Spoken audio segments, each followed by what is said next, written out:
Hey guys, welcome sa Janwim TV. Ngayong araw ay ituturo ko naman sa inyo kung paano magpalit ng Wi-Fi password at name ng inyong Globe at Home router. Ito ay para sa mga subscriber na merong router na Fiber Home HG6245D.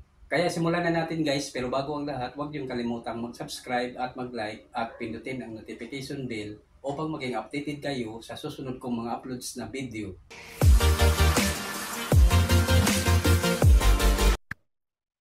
So ganito yan guys, bago tayo magsimula, siguraduhin nyo na nakakonect na kayo sa inyong Wi-Fi router. At kung connected na kayo, ang unang gagawin natin ay mag-open ng internet browser. Kahit anong internet browser ay pwede nyo gamitin.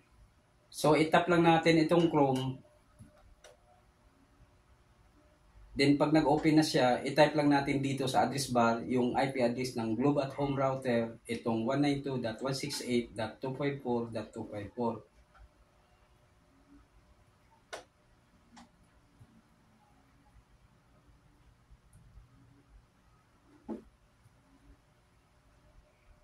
Then itap natin itong go. Ayan guys, ito na yung kanyang device information at dito nyo makikita ang description tungkol sa inyong router. So itap lang natin itong setup para makapag-login tayo sa Wi-Fi router. So ayan guys, ito na yung admin web interface ng router. Dito natin itatype yung default username at password ng router.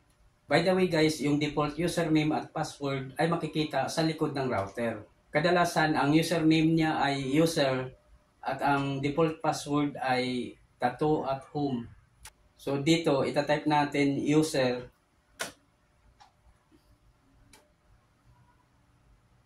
at sa password naman ay tattoo at home.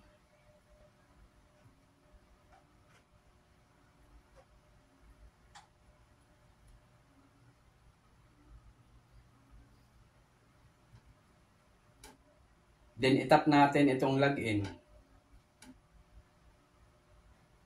So ayan guys, ito na yung dashboard ng Globe at Home router. Then itap natin itong network.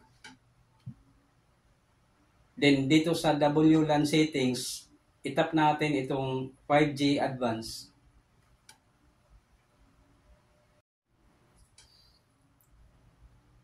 So dito guys, meron tayong makikitang SSID name. Bali ito yung Wi-Fi name na kadalasan ay makikita natin tuwing tayo ay mag-scan sa Wi-Fi internet. At dito guys, kayo na ang bahala kung ano ang gusto nyong ilagay na Wi-Fi name. Halimbawa sa akin, ang ilagay ko ay Regine.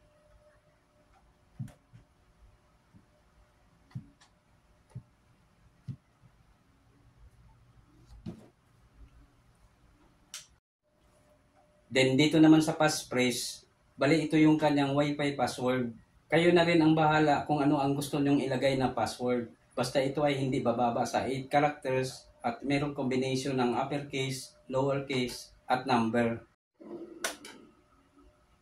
So itatype na natin yung bagong password.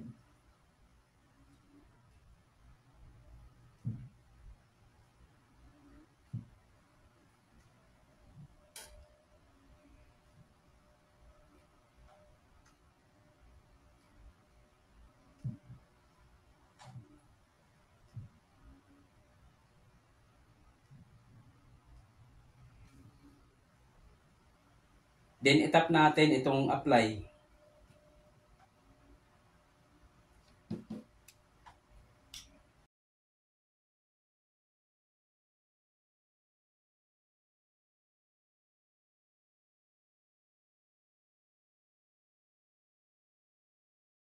Next, dito naman tayo sa 2.4G Wi-Fi network. Itap lang natin itong advance.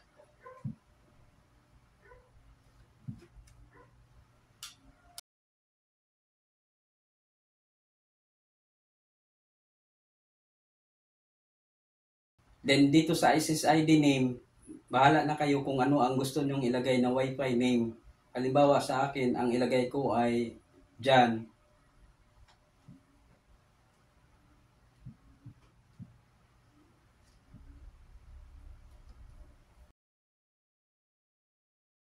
Then dito naman sa passphrase, bahala na rin kayo kung ano ang gusto nyong ilagay na password. Basta ito ay di bababa sa 8 characters at mayroong kombinasyon ng uppercase, lowercase, at number. So itatype na natin yung kanyang bagong password.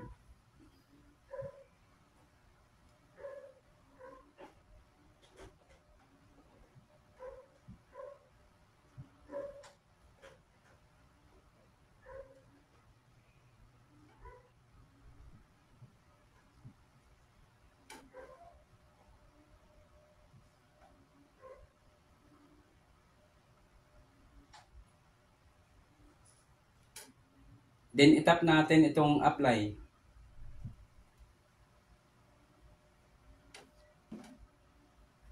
Pagkatapos niyan ay madidisconnect tayo sa Wi-Fi router. I-connect na lang natin siya ulit gamit ang bagong password.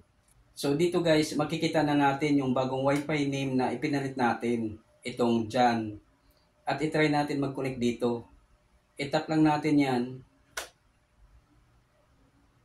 Then i-type natin yung kanyang bagong Wi-Fi password.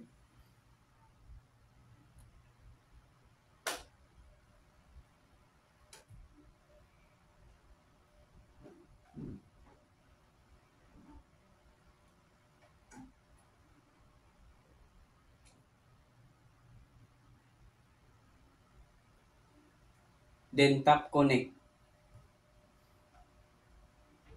Hintay lang natin guys sandali. Checking the quality of your internet connection. Ayan guys, connected na tayo. Next naman ay papalitan natin yung kanyang login password. Dahil marami nang nakakaalam dito. So mag-login ulit tayo dito sa router para mapalitan natin yung kanyang login password. So dito sa username, ang i-type natin ay user.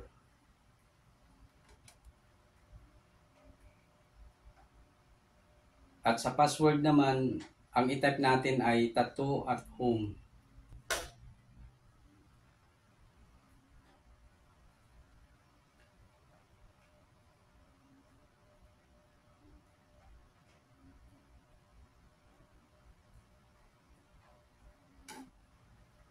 Then tap login. Ayan guys, nandito ulit tayo sa dashboard ng router. At para mapalitan natin yung kanyang login password, ay itap natin itong management. Then dito sa old password, itype lang natin yung kanyang lumang password.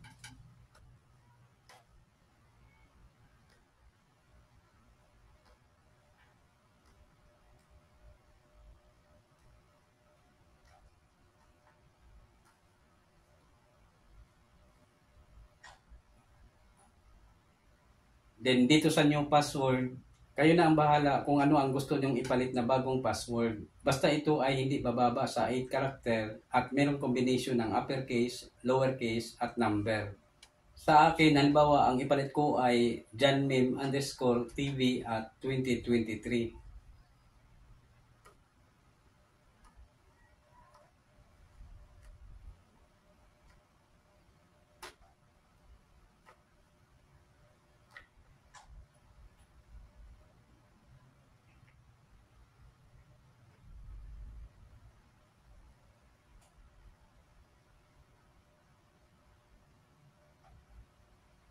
Then, i-type lang natin ulit sa baba para ma-confirm.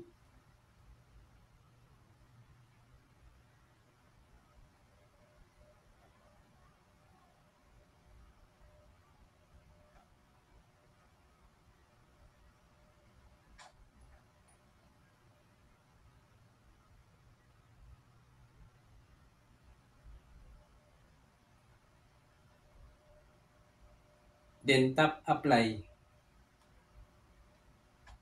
So, ayan guys, ang nakasulat dito, access successful.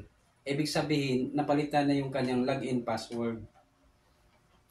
So, nandito ulit tayo sa admin web interface ng router guys at ititest natin yung bagong login password na ginawa natin. So, dito sa username, ganun pa rin siya, user.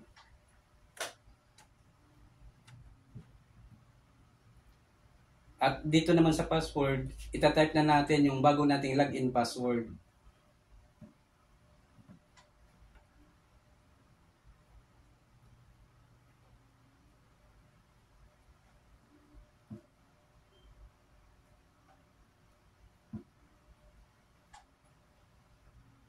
then tap login.